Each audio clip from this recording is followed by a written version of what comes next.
Genesis chapter 2. Thus the heavens and the earth were completed, and all their hosts. By the seventh day God completed his work, which he had done, and he rested on the seventh day from all of his work, which he had done. Then God blessed the seventh day and sanctified it, because in it he rested from all his work, which God had created and made.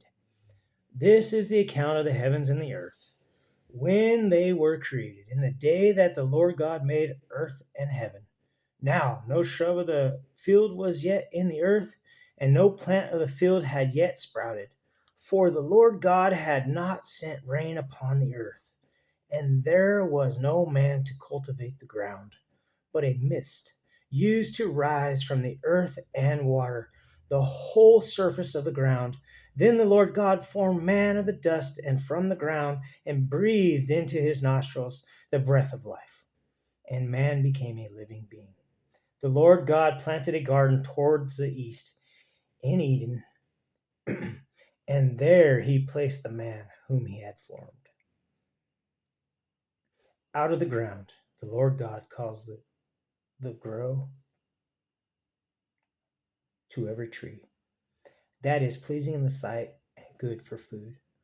The tree of life, also in the midst of the garden, and the tree of knowledge of good and evil. Now a river flowed out of Eden to water the garden, and from there it divided, became four rivers. And the name of the first is Pishon. It flows around the whole land of Havilah, where there is gold, the gold that is in the land, and the ox stone. And there, the name of the second river is Gileon. It flows around the whole land of Cush. And the name of the third river is Tigris. It flows east of Shire. And the fourth river is the Euphrates. Then the Lord God took man and put him in the garden of Eden to cultivate it and to keep it.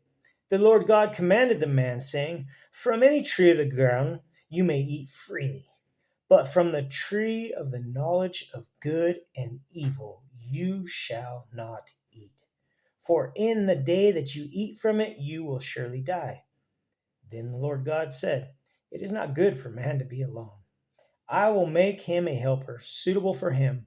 Out of the ground the Lord God formed every beast of the field and every bird of the sky, and brought them to the man to see what he would call them. And whatever the man called a living creature, that man was his name. The man gave names to all the cattle and all the birds of the sky, and to every beast of the field, but for Adam there was not a helper suitable for him. So the Lord God caused a deep sleep to fall upon the man, and he slept.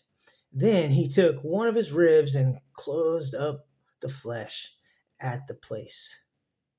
The Lord God fashioned into a woman the rib which he had taken from the man, and brought her to the man.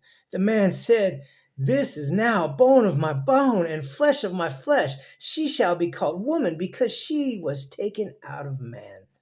For this reason, a man shall leave his father and his mother, and be joined to his wife, and they shall become one flesh.